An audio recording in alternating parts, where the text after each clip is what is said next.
भवानी शंकरो वंदे श्रद्धा विश्वास रूपिणौ याभ्याम विना न पश्यन्ति सिद्धः स्वन्तः स्थमीश्वरम। हर हर महादेव। हार्दिक स्वागत करता हूं आप सभी भगवत प्रेमी दर्शकों का आपके अपने ही YouTube चैनल जगत पिता शिव में। भगवान श्री धर्मेश्वर महादेव जी की कृपा से आप सभी स्वस्थ सकुशल और प्रसन्न होंगे, ऐसा मुझे विश्वास है। नित्यं शिव पुराणस्य श्लोकं श्लोकार्धमेव च स्वमुखेन पठेद भक्त्या यदीच्छेत परमां गतिम। अर्थात जिसे परम गति की कामना हो उसे नित्य शिव पुराण के एक श्लोक अथवा आधे श्लोक का ही स्वयं भक्ति पूर्वक पाठ करना चाहिए। शिव महापुराण से लिया गया यह महत्वपूर्ण श्लोक था। आज का प्रस्तुत वीडियो भी बहुत ही महत्वपूर्ण विषय पर आधारित है। बहुत से दर्शक जनों ने ऐसी जिज्ञासा की थी कि धन से संबंधित समस्याओं के लिए, रोग और ऋण से संबंधित समस्याओं के लिए कोई ऐसा उपाय बताया जाए जिसमें कोई विशेष विधियों का पालन करना आवश्यक ना हो, कोई ऐसा पाठ हो जो कोई भी व्यक्ति कर सकता हो और वो बहुत कठिन भी ना हो। तो आज इस वीडियो में हम भगवान महादेव जी का एक महत्वपूर्ण और शक्तिशाली स्तोत्र प्रस्तुत कर रहे हैं। उसका नाम है दारिद्र्य दहन स्तोत्र। यह स्तोत्र ऋषि वशिष्ठ द्वारा विरचित है और अत्यंत महत्वपूर्ण स्तोत्र है। धन से संबंधित विभिन्न प्रकार की समस्याएं, रोग और ऋण से संबंधित जितनी भी समस्याएं हैं, उनका बिल्कुल सटीक उपाय इस स्तोत्र से होता है। नियमतः इसका पाठ दिन में 3 बार करना चाहिए, प्रातः काल, मध्याह्न काल में और सायं काल। यदि इससे भी अधिक आप पाठ कर लेते हैं संकल्प लेकर के, दिन भर में 11 पाठ या 21 पाठ, तब तो फिर बहुत ही इसका अद्भुत लाभ आपको प्राप्त होगा। बहुत से साधक साधिकाएं श्रावण मास में विशेष रूप से इस स्तोत्र का पाठ करते हैं और विशेष मनोकामना की पूर्ति के लिए ही इस स्तोत्र का पाठ किया जाता है, क्योंकि आप महादेव जी की प्रसन्नता के लिए, उनके चरणों की अखंड भक्ति प्राप्त करने के लिए आप किसी स्तोत्र का पाठ करेंगे तो उसके लिए तो बहुत से स्तोत्र हैं, लेकिन विशेष मनोकामना की पूर्ति और उसमें भी विशेषकर धन से संबंधित जो समस्याएं हैं, व्यापार में असफलता प्राप्त हो रही है उससे संबंधित समस्याएं हैं, कोई असाध्य रोग आपको पकड़ लिया है, उससे जो भी समस्याएं उत्पन्न हो रही हैं, उन सब का निवारण दारिद्र्य दहन स्तोत्र से संभव है। इसीलिए इस शक्तिशाली शिव स्तोत्र का प्रयोग लोग श्रावण के महीने में अधिक करते हैं, क्योंकि श्रावण का महीना केवल इसलिए ही महत्वपूर्ण नहीं है कि वह भगवान महादेव जी को अति प्रिय है, बल्कि श्रावण का महीना इसलिए भी अति महत्वपूर्ण है क्योंकि इसमें श्रवण की गई कथा और जपा हुआ नाम और मंत्र बहुगुणित होकर के हमें लाभ प्रदान करता है, यानी उसका बहुत गुना अधिक लाभ हमें प्राप्त होता है।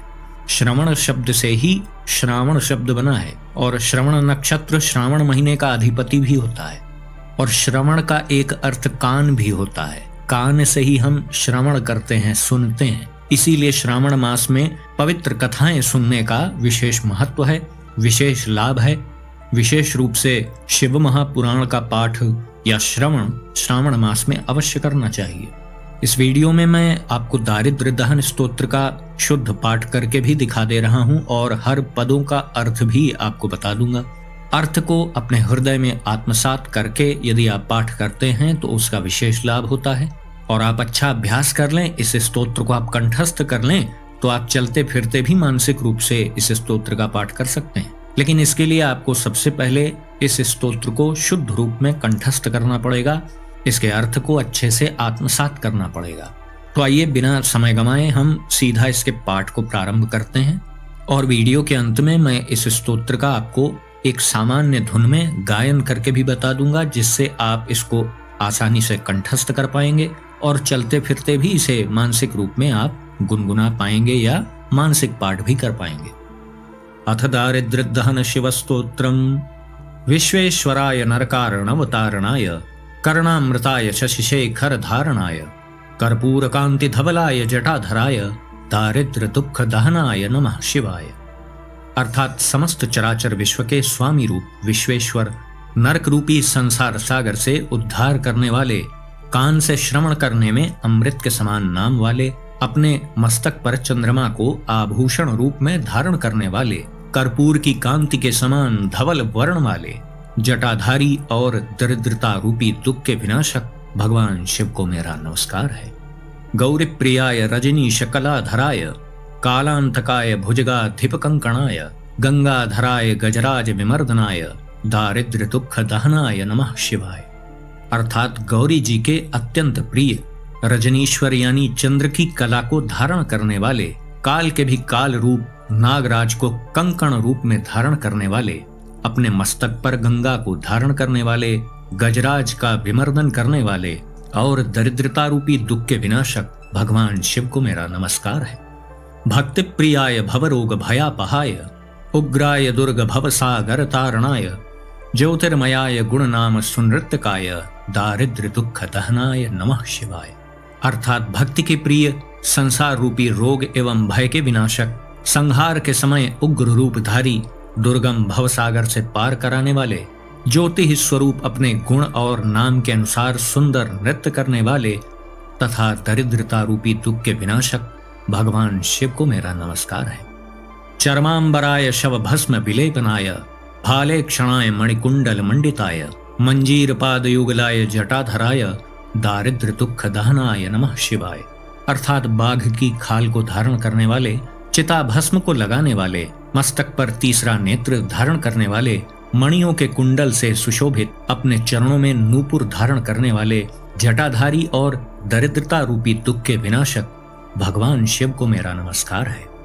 पंचाननाय फणिराज विभूषणाय, हेमांशुकाय भुवनत्रय मंडिताय, आनंद भूमि वरदाय तमोमयाय, दारिद्र्य दुख दहनाय नमः शिवाय।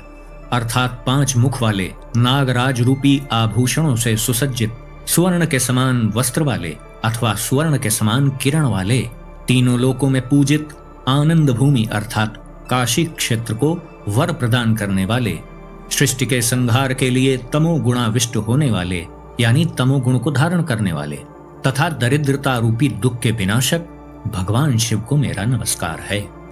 भानुप्रियाय भवसागर तारणाय, कालांतकाय कमलासन पूजिताय, नेत्रत्रयाय शुभ लक्षण लक्षिताय, दारिद्र्य दुख दहनाय नमः शिवाय।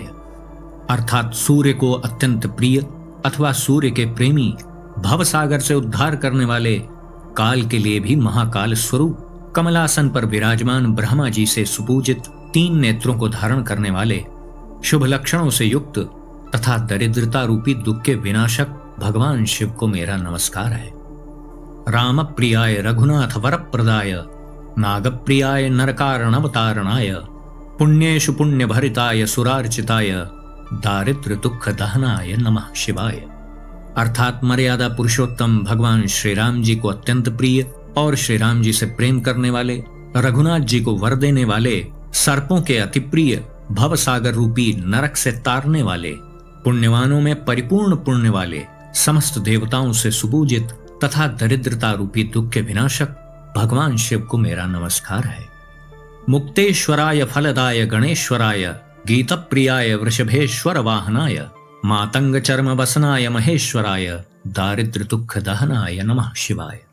अर्थात मुक्त जनों के स्वामी रूप, पुरुषार्थ चतुष्टय अर्थात धर्म अर्थ काम मोक्ष फल को देने वाले, प्रमथादि गणों के स्वामी, स्तुति प्रिय, नंदी को वाहन और गजचर्म को वस्त्र रूप में धारण करने वाले महेश्वर तथा दरिद्रता रूपी दुख के विनाशक भगवान शिव को मेरा नमस्कार है। वसिष्ठेन कृतं स्तोत्रम सर्वरोग निवारणम, सर्व संपत्करम शीघ्रम पुत्र पौत्रादिवर्धनम, त्रिसंध्यम यह पठेन नित्यम सही स्वर्गमवाप्नुयात्। अर्थात समस्त रोगों के विनाशक तथा शीघ्र ही समस्त संपत्तियों को प्रदान करने वाले और पुत्र पौत्रादि वंश परंपरा को बढ़ाने वाले ऋषि वशिष्ठ द्वारा निर्मित इस स्तोत्र को जो भक्त नित्य तीनों कालों में यानी दिन में 3 बार पाठ करता है तो उसे निश्चय ही स्वर्गलोक की प्राप्ति होती है।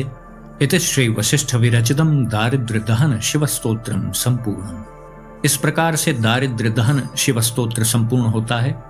तो आपने जाना कि इस स्तोत्र का स्वरूप क्या है, इसके पदों का भावार्थ क्या है, यह सब कुछ आप समझ गए। अब आप ये जानें कि इस स्तोत्र का हम पाठ करेंगे कैसे। यदि आप श्रावण मास पर्यंत सावन महीने के हर दिन आप यदि इसका पाठ करना चाहते हैं तो प्रथम दिन जिस दिन श्रावण का महीना प्रारंभ हो रहा है यानी 22 जुलाई से 21 जुलाई को गुरु पूर्णिमा है और उसके अगले दिन से ही श्रावण का महीना प्रारंभ है। तो यदि आपके ऊपर भी कोई आर्थिक समस्या चल रही है, आप किसी कर्ज की समस्या से परेशान हैं, रोग ऋण बढ़ता चला जा रहा है, धन कहाँ आता है और कहाँ चला जाता है यह पता नहीं चलता, बहुत से लोगों की समस्याएं तो ऐसी हैं कि धनागम हो ही नहीं रहा है, और अधिकांश लोग ऐसे भी हैं दुनिया में जिनके पास धन तो बहुत आ रहा है, लेकिन वह आता तो दिखता है लेकिन वह टिकता नहीं है। जैसे ही अधिक मात्रा में धन आता है तो अधिक मात्रा में खर्च भी दिखाई दे जाते हैं सामने। क्योंकि मेरे पास प्रतिदिन हजारों लोगों के प्रश्न आते रहते हैं, इसलिए मुझे अच्छे से पता है कि यह समस्याएं बहुत लोगों के साथ हैं। धन का सदुपयोग होना, उसका अपव्यय होने से बचाना, यह महत्वपूर्ण बात है। तो यदि आपके ऊपर भी ऐसी समस्याएं हैं जो आर्थिक जगत से जुड़ी हुई हैं, तो यह स्तोत्र आपको बहुत लाभ दे सकता है। श्रावण के प्रथम दिन ही आपको अपनी समस्या से संबंधित संकल्प लेना चाहिए। शिवालय में जाकर के भी ले सकते हैं, और आपने अपने घर में जो पूजा का स्थान बनाया है, पूजा गृह जो बनाया होगा आपने, वहां पे भी आप संकल्प ले सकते हैं। संकल्प कैसे लिया जाता है यह बहुत बार मैं बता चुका हूं, अब उसे दोहराकर पुनः मैं वीडियो की लंबाई नहीं बढ़ाना चाह रहा हूं। संकल्प में आप यह अवश्य बोल दें कि आपकी मुख्य समस्या क्या है, और उस समस्या से निवृत्ति पाने के लिए आप इस स्तोत्र का कितनी संख्या में कितने दिनों तक पाठ करेंगे, यह सब कुछ विस्तार से आप संकल्प में भगवान के समक्ष बोल दीजिए। मान लिया कि आप प्रतिदिन 11 पाठ करना चाहते हैं, तो जब आपको सुविधा लगे प्रातःकाल या सायंकाल आप पाठ कर लें। लेकिन एक नियम और भी ध्यान में रखिए कि इस स्तोत्र का पाठ सदैव दिन में 3 बार करने पे ये विशेष लाभ देता है। मान लिया कि आप सायंकाल 11 पाठ करना चाहते हैं, तो नियम खंडित न हो, इसलिए एक पाठ आप प्रातःकाल कर लीजिए, एक पाठ आप मध्याह्न काल में कर लीजिए, और बाकी के जो आपने संकल्प लिए हैं 11 पाठ के, उसको आप सायंकाल में कर लीजिए। यदि आप प्रातःकाल ऐसा करना चाहते हैं तो प्रातःकाल में ही अपने संकल्प वाले 11 पाठ को आप कर लीजिए, फिर एक पाठ आप मध्याह्न काल में कर लीजिए, एक पाठ आप सायंकाल कर लीजिए। इस प्रकार से आपके 11 पाठ प्रतिदिन हो जाएंगे, और 2 एक्स्ट्रा भी हो जाएंगे, वो भी अच्छा है। समस्या जिसकी जितनी बड़ी है उतना अधिक पाठ उसे करना चाहिए। बहुत से ऐसे भी साधक हैं जो प्रतिदिन इसका 51 पाठ श्रावण के महीने में करते हैं, कोई 101 पाठ करता है। समस्या आपकी कितनी गहरी है, आप उस समस्या से कितना चिंतित हैं, उस समस्या के निदान के लिए आप कितना तत्पर हैं, यह सब कुछ निर्भर करता है। यदि आप घर पे पाठ करना चाहते हैं तो वहां भी आप कर सकते हैं, लेकिन अति उत्तम लाभ आपको चाहिए तो अपने संकल्प किए हुए पाठ को आप शिवालय में करें, शिव जी के समक्ष दीपक जला करके, तब तो अद्भुत लाभ आपको प्राप्त होगा। बिल्व वृक्ष के नीचे बैठ करके दीपक जला करके इसका पाठ करना भी अति शुभदायी है। इससे भी धन से संबंधित समस्याएं बहुत तीव्रता से विनष्ट हो जाती हैं। आपके ऊपर किसी का बहुत कर्ज हो गया है, आपका पैसा कहीं फंसा हुआ है, कोई आपसे कर्ज लेकर के भागा हुआ है, वो पैसा नहीं लौटा रहा है, या व्यापार में आपका अप्रत्याशित रूप से नुकसान हो रहा है। हो सकता है आपके व्यवसाय में ऐसे कुछ आपने कर्मचारी भी रखे हों जो कुछ गड़बड़ झाला कर रहे हैं, आपको नुकसान पहुंचा रहे हैं, तो उसमें भी यह स्तोत्र आपको बहुत लाभ देगा। और जो भी कमियां आपके व्यवसाय में हो रही होंगी जिससे आपका नुकसान हो रहा है, वह कमी आपके सामने स्पष्ट रूप से आ जाएगी। या कोई व्यक्ति आपके साथ धोखा कर रहा होगा तो वो भी सामने आ जाएगा। ये बिल्कुल अनुभवतीत बात मैं आपको बता रहा हूँ। यदि इस स्तोत्र का आप पाठ करेंगे और पूरी श्रद्धा और समर्पण के साथ करेंगे तो निश्चित इसका लाभ आपको दिखेगा। बहुत से ऐसे भी दर्शक जन हैं जो कोई नया कार्य प्रारंभ करना चाहते हैं, लेकिन उसमें अड़चने आ जाती हैं। अच्छी पूंजी लगाने के बाद भी व्यवसाय पनप नहीं पाता है, कहीं ना कहीं शिथिल पड़ जाता है। तो ऐसी समस्याएं किसी के ऊपर चल रही हैं तो उसे भी इस स्तोत्र से अभूतपूर्व लाभ होगा। और इस स्तोत्र के पाठ को जब आप श्रावण मास में पूर्ण कर लें तो अंतिम दिन यानी रक्षाबंधन वाले दिन आपको हवन करने की भी इसमें बाध्यता नहीं है। लेकिन रक्षाबंधन के दिन आपको, चूंकि श्रावण की पूर्णता उसी दिन हो रही है, तो आपको जीव सेवा अवश्य करनी चाहिए। गाय की सेवा, कोई वृषभ आपको दिख जाए तो उसकी सेवा आप कर सकते हैं। कोई ऐसा व्यक्ति आपको दिख जाए जो जरूरतमंद है तो उसकी किसी प्रकार से आप मदद कर दें। कुल मिलाकर के आपको श्रावण की पूर्णिमा के दिन यानी जिस दिन रक्षाबंधन होता है उस दिन जीवों की सेवा अवश्य करनी है, और जो भी आप सेवा दे सकते हैं आर्थिक रूप से, शारीरिक रूप से, वो आपको देनी चाहिए। इस स्तोत्र का आप संकल्प लेकर के पाठ करें, यह तो बहुत अच्छी ही बात है, लेकिन साथ में एक कार्य और भी आप कर लें तो आपके समस्या के निवारण की जो प्रक्रिया है उसमें थोड़ी और गति आ जाएगी। वह कार्य है पूरे श्रावण महीने प्रतिदिन सायंकाल शिवालय में जाकर के आप शुद्ध घी का दीपक जलाएं। चाहे शिवालय में आप जला लें, चाहे बिल्व वृक्ष के नीचे जला लें, जहां आपको अवसर मिल जाए। लेकिन बिल्व वृक्ष के नीचे जलाते हैं तो पूरे महीने वहीं जलाएं, शिवालय में जलाते हैं तो पूरे महीने वहीं जलाएं। लेकिन दोनों में से एक जगह आप तय कर लीजिए कहाँ हमें प्रतिदिन दीपक जलाना है। मिट्टी की दियाली का आप प्रयोग करें। शुद्ध घी आपको उपलब्ध हो जाता है तो अच्छी बात है, नहीं तो आप तिल के तेल का प्रयोग कर सकते हैं। और बत्ती सदैव गोल वाली उसमें आप प्रयोग करें, लंबी बत्ती का प्रयोग नहीं करें। यदि इस स्तोत्र के पाठ के साथ साथ आपने सायंकाल दीपक जलाने का कार्य भी कर दिया तो निश्चित रूप से आपकी समस्या अधिक दिन टिक नहीं पाएगी। बहुत से ऐसे संयोग बनेंगे कि उसकी आर्थिक समस्या का निवारण हो ही जाएगा। तो जैसा कि वीडियो के प्रारंभ में मैंने कहा था कि वीडियो के अंत में मैं इस स्तोत्र का गायन करके भी आपको बता दूंगा, जिससे आपको इसे कंठस्थ करना थोड़ा आसान हो जाएगा। फिर आप इसका पाठ चलते फिरते भी मानसिक रूप से कर पाएंगे। तो आइए प्रारंभ करते हैं दारिद्र्य दहन शिव स्तोत्र का पाठ। अथ दारिद्र्य दहन शिव स्तोत्रम। विश्वेश्वराय नरकारणवतारणाय कर्णामृताय शशिशेखरधारणाय कर्पूरकान्तिधवलाय जटाधराय दारिद्र्यदुःखदहनाय नमः शिवाय। गौरीप्रियाय रजनीशकलाधराय कालान्तकाय भुजगाधिपकङ्कणाय गंगाधराय गजराजविमर्दनाय दारिद्र्यदुःखदहनाय नमः शिवाय।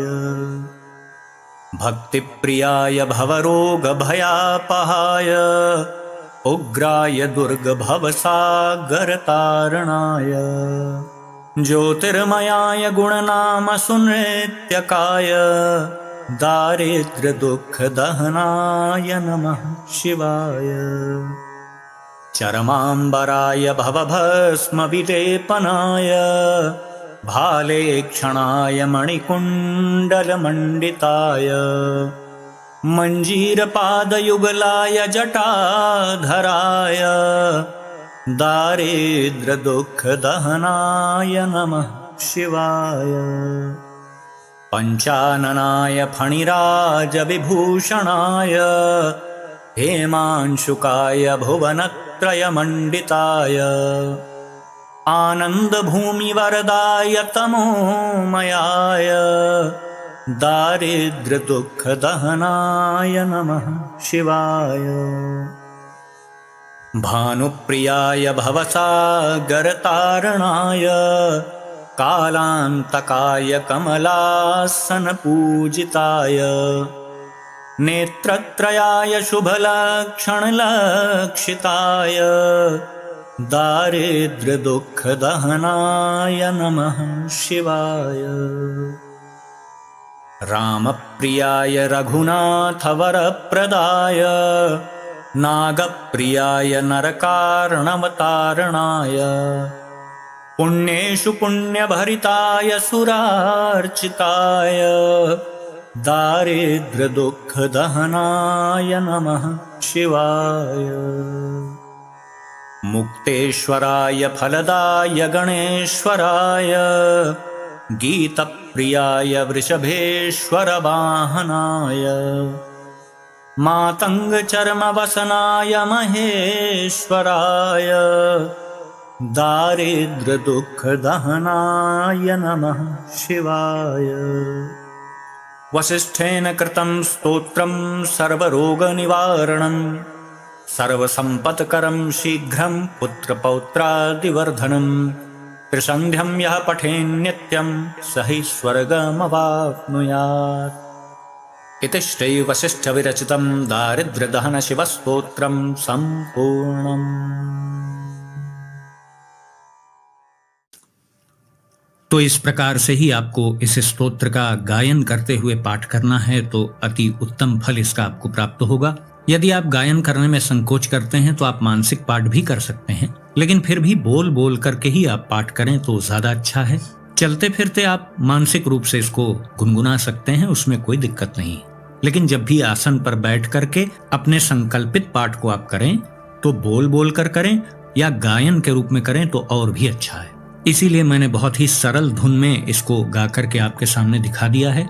मुझे पूरी आशा है कि आप सभी इस स्तोत्र को कंठस्थ करके इसका लाभ अवश्य प्राप्त करेंगे। तो आज का वीडियो हम यहीं समाप्त करते हैं। आशा करता हूं जो भी जानकारी आपको दी गई वो आपको अच्छी लगी होगी। यदि वीडियो आपको पसंद आया तो इसे लाइक करें, अपने मित्रों बंधु बांधवों के साथ शेयर करें। यदि इस चैनल का वीडियो आप पहली बार देख रहे हैं तो कृपया इस चैनल को भी सब्सक्राइब करें और बेल आइकन को भी अवश्य प्रेस कर दीजिएगा। तो भगवान श्री कुबेरेश्वर महादेव जी से मैं ऐसी प्रार्थना करता हूं कि वो आप सभी को सदा सुखी, स्वस्थ और ऊर्जावान बनाए रखें। मिलते हैं अगले वीडियो में एक नई और उपयोगी जानकारी के साथ। तब तक के लिए आप सभी भगवत प्रेमी भक्तों को हर हर महादेव।